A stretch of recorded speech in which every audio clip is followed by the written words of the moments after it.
वैज्ञानिक time travel के 3 ऐसे तरीके बताते हैं जिससे आप भी टाइम ट्रैवल कर सकते हो, जो कि साइंटिफिकली बिल्कुल सही है। बस आपको चाहिए होगी ऐसी टेक्नोलॉजी जो टाइम ट्रैवल को पॉसिबल कर सके। टाइम ट्रैवल का कॉन्सेप्ट कोई काल्पनिक चीज नहीं है। विज्ञान की कुछ किताबें कहती है कि टाइम ट्रैवल बिल्कुल पॉसिबल है। टाइम ट्रैवल का सबसे पहली बार 1895 में हुआ था, जब H.G. वेल्स ने एक नोवेल लिखी जिसका नाम था द टाइम मशीन, जिसके बाद ये शब्द बड़ा ही पॉपुलर हो गया। हालांकि ये पूरी तरीके से एक साइंस फिक्शनल थी, लेकिन इसने विज्ञान की दुनिया में खलबली मचा दी। फिर सभी वैज्ञानिक सोच में पड़ गए कि क्या टाइम ट्रैवल सच में पॉसिबल हो सकता है। इसलिए सारे वैज्ञानिक टाइम ट्रैवल से रिलेटेड एक के बाद एक थ्योरी देते गए और उनको एक्सप्लेन करते गए जिनके द्वारा समय यात्रा संभव हो सकती है। वास्तव में समय को समझ पाना एक जटिल काम है। सबके लिए समय की परिभाषा अलग अलग हो सकती है। कोई समय को घड़ी से मेजर करता है और कोई समय को ब्रह्मांड में हो रहे परिवर्तन से मेजर करता है। सर आइजैक न्यूटन ने समय को एक तीर के नजरिए से देखा, जो कि धनुष से निकलने के बाद आगे ही जा सकता है, कभी भी पीछे नहीं आ सकता। और समय भी एक एरो की तरफ फॉरवर्ड डायरेक्शन में चल रहा है। हमारा समय पास्ट से होते हुए भविष्य की तरफ बढ़ रहा है, जिसे वैज्ञानिक द एरो ऑफ टाइम भी बोलते हैं। इसमें समय का ये एरो वर्तमान के द्वारा भविष्य में बढ़ता जा रहा है और वर्तमान के पल पास्ट में विलीन होते जा रहे हैं। लेकिन उसके बाद है अल्बर्ट आइंस्टाइन, जिन्होंने समय की भाषा को पूरी तरीके से बदल दिया। अल्बर्ट आइंस्टाइन ने समय को एक इल्यूजन यानी कि एक भ्रम की तरह देखा। आइंस्टाइन का मानना था कि समय एक नदी की तरह है। जैसे कि नदी में कहीं पानी का बहाव धीमा होता है तो कहीं पे नदी के पानी का बहाव बहुत तेज होता है। उसी तरह ब्रह्मांड में समय कहीं धीमी गति से चल रहा है और कहीं तेज गति से दौड़ रहा है। और आइंस्टाइन ने यह भी कहा कि पास्ट, प्रेजेंट और फ्यूचर ये भी एक तरीके से भ्रम है। ये तीनों ब्रह्मांड में पहले से ही मौजूद है। समय का दूसरा रूप है परिवर्तन। समय हमेशा आगे की तरफ बढ़ रहा है, उसका अंदाजा हम एक तरीके से लगा सकते हैं, वो है एंट्रोपी। थर्मोडायनेमिक्स के सेकंड लॉ में एक टर्म आता है, उसका नाम है एंट्रोपी। एंट्रोपी का मतलब होता है ऑर्डर टू डिसऑर्डर।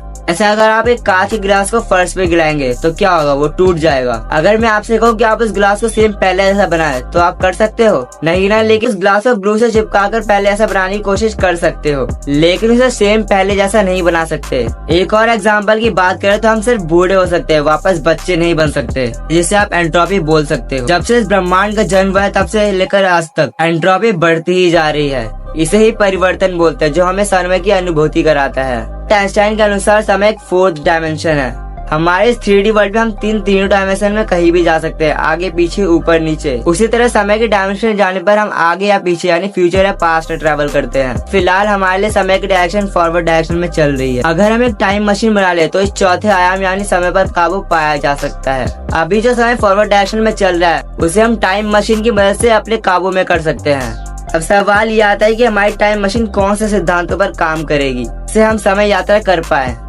ये बात है साल 1905 की, जब जर्मनी में एक स्वीट पेटेंट ऑफिस में अल्बर्ट आइंस्टाइन एक क्लर्क की जॉब कर रहे थे। शाम का वक्त था, अपने घर की ओर जा रहे थे। उन्होंने ट्राम पकड़ी और वो तेजी से आगे बढ़ने लगे, लेकिन अल्बर्ट आइंस्टाइन की नजरें पीछे मौजूद एक क्लॉक टावर पर टिकी थी। जैसे जैसे ट्राम की गति बढ़ती जा रही थी वैसे वैसे ऐसा लग रहा था कि पीछे लगे क्लॉक टावर की गति धीरे होती जा रही है। अल्बर्ट आइंस्टाइन ने अपनी सोच का दायरा बढ़ाया और इस इमेजिनेशन को नेक्स्ट लेवल पर ले गए।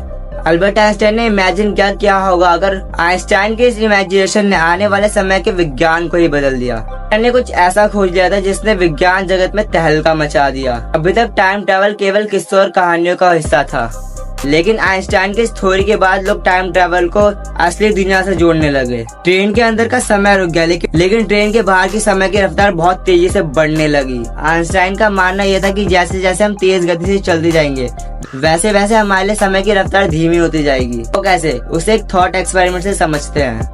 तो चलिए अपनी कुर्सी की पेटी बांध लीजिए, क्योंकि आप मेरे साथ टाइम ट्रैवल करने वाले हो। मैं जानता हूँ कि हमारी आज की टेक्नोलॉजी के हिसाब से ऐसा संभव तो नहीं है, लेकिन हम एक थॉट एक्सपेरिमेंट तो कर ही सकते हैं। मान लो हमारे पास एक ऐसा स्पेसशिप है जो लाइट की स्पीड से चल सकता है, लेकिन मैं आपको बता दूं कि इस ब्रह्मांड में लाइट की स्पीड से तेज कुछ भी नहीं चल सकता। लाइट की स्पीड इस पूरे ब्रह्मांड की सबसे तेज स्पीड है, जो कि पूरे 3 लाख किलोमीटर पर सेकेंड है। तो चलिए अब अपनी कल्पना को आगे बढ़ाते हैं। मान लो आपने मार्केट से 2 घड़ियां ली, इसमें से एक को आपने अपने स्पेसशिप पे रखा और दूसरे को आपने अपने घर पे लगाया, और आपने दोनों घड़ियों में डेट और टाइम बिल्कुल सही सेट कर दिया। अब आपकी स्पेसशिप उड़ान भरती है और आप प्रकाश की गति के 20% तक पहुंच चुके हो, लेकिन आपके लिए वक्त वैसे ही चल रहा है जैसे पहले चल रहा था। लेकिन अगर कोई तीसरा ऑब्जर्वर है जो आपकी दोनों घड़ियों पर नजर रखे हुए है, तो उसे आप दोनों की घड़ियों में फर्क नजर आएगा। स्पेसशिप पर लगी घड़ी धरती पर लगी घड़ी के मुकाबले स्लो चल रही होगी। मतलब आपके लिए समय धीरा हो चुका है। जैसे जैसे आपकी स्पेसशिप की स्पीड बढ़ती जाएगी वैसे वैसे धरती पर लगी घड़ी की स्पीड भी बढ़ती जाएगी और आपकी घड़ी की स्पीड स्लो होती जाएगी। फाइनली जब आपकी स्पेसशिप की स्पीड लाइट की स्पीड से पास पहुंचती है, जो तीसरा ऑब्जर्वर था उसे बहुत बड़ा चेंज नजर आएगा। तो देखिएगा कि जब तक आपकी स्पेसशिप में सिर्फ 5 मिनट गुजरेंगे तब तक पृथ्वी पर 2 दिन बीत चुके होंगे। अगर आप एक सी रफ्तार से पूरे 1 दिन तक ट्रैवल करते रहे तो उतने में पृथ्वी पर 19 महीने गुजर जाएंगे। लेकिन आपके लिए समय की रफ्तार उतनी ही रहेगी और पृथ्वी पर मौजूद लोगों के लिए भी समय की रफ्तार नॉर्मल ही रहेगी और किसी को पता ही नहीं चलेगा कि समय की रफ्तार में बदलाव आया है। लेकिन जो तीसरा ऑब्जर्वर आपको देख रहा होगा उसे दोनों घड़ियों के बीच में साफ साफ फर्क नजर आ रहा होगा। अगर आप अपनी स्पेसशिप को इसी रफ्तार से 1 हफ्ते तक चलाते रहे तो आपके लिए सिर्फ 1 हफ्ता ही बीतेगा, लेकिन पृथ्वी पर इतने में 11 साल बीत चुके होंगे। अगर आप 1 महीने तक ऐसे ट्रैवल करते तो इतने में पृथ्वी पर 48 साल बीत जाएंगे। और अगर बाई चांस आपने अपनी स्पेसशिप में 1 साल लगातार ट्रैवल किया तो पृथ्वी पर इतने में 572 ईयर्स बीत जाएंगे। अगर आपने स्पेसशिप में 5 साल बिताए तो इतने में धरती पे 2800 साल बीत चुके होंगे। लगातार 5 साल तक स्पेसशिप में लाइट की स्पीड से ट्रैवल करने के बाद जब आप धरती पर लौटोगे तो आपको एहसास होगा कि आपने समय की कितनी बड़ी छलांग लगाई है। जब आप धरती से स्पेस में गए थे तो आपकी उम्र केवल 25 साल थी और वापस आने पे आपकी उम्र केवल 30 साल है और आप अपने समय से 2860 साल आगे भविष्य में पहुंच चुके हो। धरती पर आप जो भी छोड़ के गए थे वो इन सालों में सब कुछ बदल चुका है, जिसे टाइम डायलेशन कहते हैं। अभी जो आपने टाइम ट्रैवल किया है वो 1 वे टू द फ्यूचर है, लेकिन आप इस मेथड से भविष्य में जा तो सकते हो लेकिन वापस नहीं लौट सकते। अगर आप भविष्य में गए तो इसके बाद वापस नहीं लौट पाओगे। दोस्तों, टाइम ट्रैवल में इसके अलावा और भी कई तरीके हैं जो मैं आपको इस वीडियो के नेक्स्ट पार्ट में बताऊंगा। तो तब तक के लिए हमारे साथ बने रहिए और वीडियो को लाइक करके चैनल को जरूर सब्सक्राइब करें।